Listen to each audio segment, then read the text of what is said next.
All right, we look back through history, through, what are we talking about, almost 3,000 years of history and context of what being a warrior means in these 7 different cultures.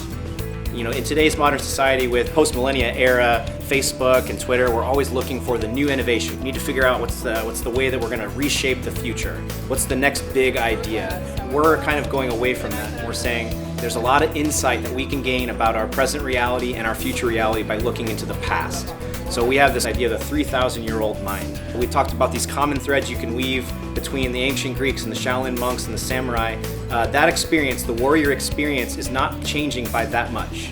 Yes, there's the drones on the battlefield, or we're doing more precision strikes, or the way that we've gone about warfare is changing, but the warrior experience is not changed that much from 3,000 years ago. A lot of the things that we pull out of the Iliad are immediately relevant to the challenges that our midshipmen will face. So there's a lot of value to be gained by looking backwards as opposed to perpetually forwards. If you're trying to tackle honor and shame and all the concepts that we touch over this semester, by breaking it down into cultures, into bite-sized units first, that allows us to start seeing this common thread being woven through all these cultures that have no connection with time or space, and yet they are still personifying consistent traits across these different cultures, the pathway to being a warrior. So, just broad overview of the Sioux Indians. They were a tribal nomadic group, and we can all agree that the way that they lived their life, their lifestyle, highly impacted the way that they fought. Unlike some of these other groups, you think of like Templar Knights have a much more similar chain of command to our Western world.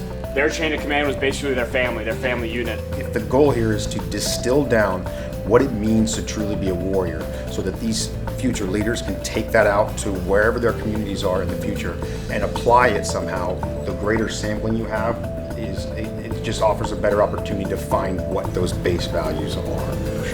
Their primary goal was this holy mission.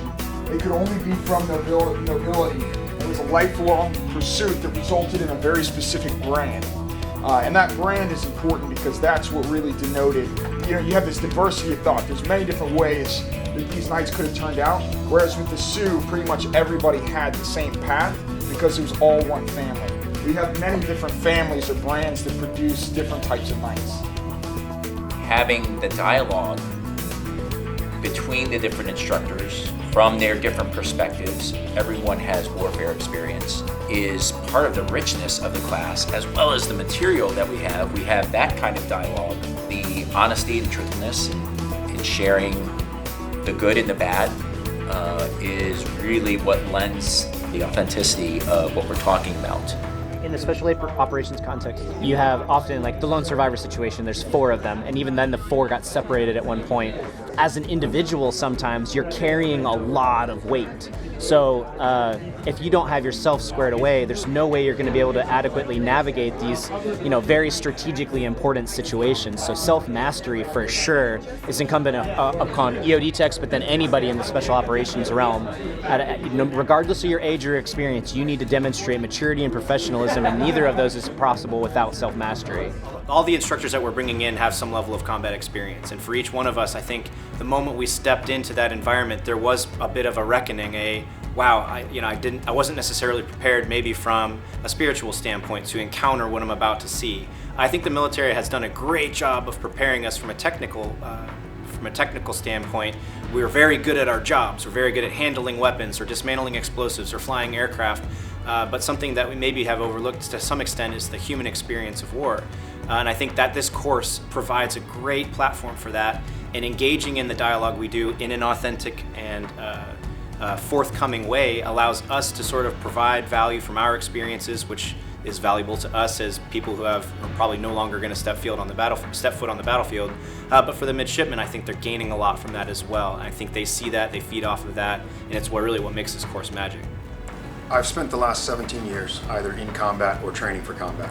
And as I'm sitting in the back of this classroom, listening to these guys speak just this semester, I am definitely that person that wishes I would have had this class as a brand new E1 in the Navy. Because I look at the last 17 years as I could have been better. I could have been a better warrior, I could have been a better SEAL, I could have been a better fighter, because what this has shown me, and I think this is what's important to show the midshipmen as an outsider looking in, is we're making them a lot of things in this academy in 4 years.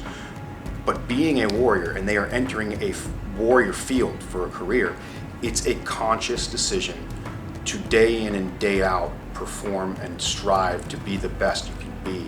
They need to be consciously told that. So in their head they know, hey, every day I need to be doing something to make myself a better warrior. And I think that's what this class gives them.